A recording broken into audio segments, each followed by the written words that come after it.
Hey guys, Jacqueline here from Nothing But Tech, and before I kick off this highly requested series, I want to give you guys a brief overview of what the series is going to be. So many of you guys probably know or seen other YouTubers have a video on their channel called Behind the Scenes, or How I Make Videos. And in these videos, they show how they do all different aspects of making videos for their channel, and although this is great and I really love watching them, I feel like if I wasn't making videos on my own, I wouldn't be able to take what they said in that video because it's not in depth enough, and then use that to make my own video if I hadn't already had a sense about what they're talking about.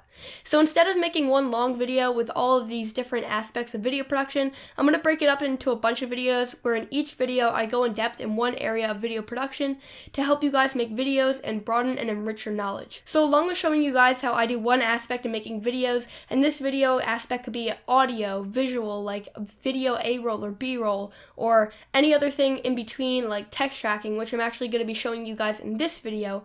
I'm also going to have other YouTubers come on and show you how they do it for that one specific aspect, so you really get a bunch of different options if you're trying to figure out how to improve your audio quality or your video quality. So with all of that being said, let's get into text tracking and After Effects for behind the scenes number 1. So in my last video, a few of my B-roll shots had text tracking, and many of you guys asked me 2 questions. The first one was, how did you do this in general? And the second one was, how did you do this in Final Cut Pro? And you guys asked me on Twitter, on Hangouts, and in the comments, so I want to address the second question quickly. I did not do this in Final Cut Pro, I did it in After Effects, and then I imported the footage into Final Cut Pro. So I'm going to be showing you how to do it in After Effects, and then how to import it into Final Cut Pro. So let's get right into that. I'm going to bring you guys over to my computer, and we'll get started.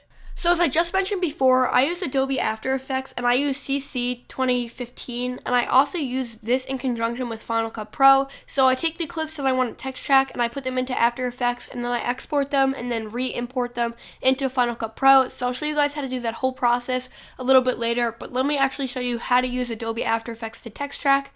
And I want to make one quick note here that I'm using this on a Mac, so the controls are going to be slightly different on a Windows computer. So with that said, let me just show you a clip that is text tracked just so you can see what it actually looks like if you're a little bit confused what I'm talking about.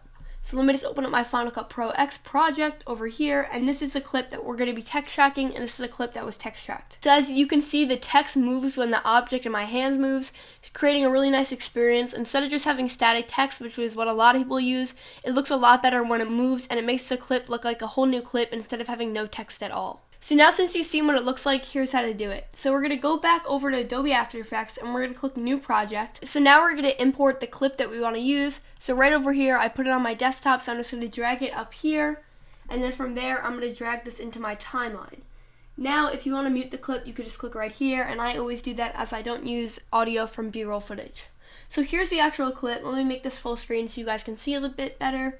So going through the clip, my hand and the object definitely do move a decent amount, and they also do contrast from the background, which is good, so then we can find accurate points on the actual object, so then the text is easily able to track to the object and it doesn't track to the background. Alright, so once we decide that we like this clip, we're going to go over to Effects and Presets, and we're going to look up 3D Camera Tracker. So it comes up right away, and we're just going to drag this on. It's going to create a triangle, and we're going to release. And up here, it's going to analyze the clip, and right up here, it's going to show us how many frames have been analyzed out of the total amount of frames. So once the clip is done being analyzed, a bunch of points are going to pop up both on the object and my fingers and my fingernails. So as I go over all the points, a red target appears between the points to show if it's laying flat or if it's on an angle. So we want to find something that's laying flat against the object, so the text also lays flat against the background and it's not angled, if that's what you're looking for. But on some other clips, I like when it's angled, if the object is angled, so it really depends. You just have to go through all the points to see which look you like the best. So I'm going to go around here and I'm going to find a point that's flat on the device. So this one right here and this one right here look pretty good. So let's say that I decide to pick this one right here. I'm going to find this point, and then I'm going to right click with my mouse and I'm going to click Create Text and Camera. And now it's going to create a text. So now under the source name, we're going to see something that says text. So we're going to click on that. We're going to click on the selection tool, and now we can move the text wherever we want it. Let's say that I want it right over here. I'll just leave it over there, and then if I double click with my mouse, then I can change what it says. So I can write NVT 88. And let's say that I want this bigger. So now I can double click again, it's going to highlight everything, and right over here I can adjust the size by either moving my mouse back and forth or actually plugging in a value. So let's say that I like it like this right here, then I can click on it again over here, click on the selection tool, and move it again.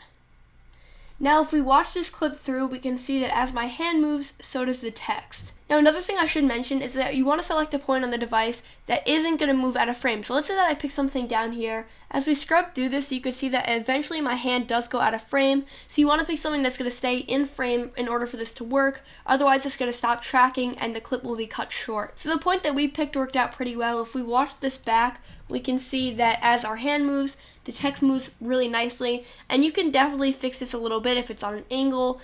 And you can definitely make small tweaks, but this is just basically the simple way to do it. I know that a lot of people have different tutorials on it, but this is the simplest way I found to do it. So that's it, guys. That's how you track it. And if we watch this one more time, it looks really nice, and it definitely just adds to the effect without having it be just static text, which doesn't move when your hand moves.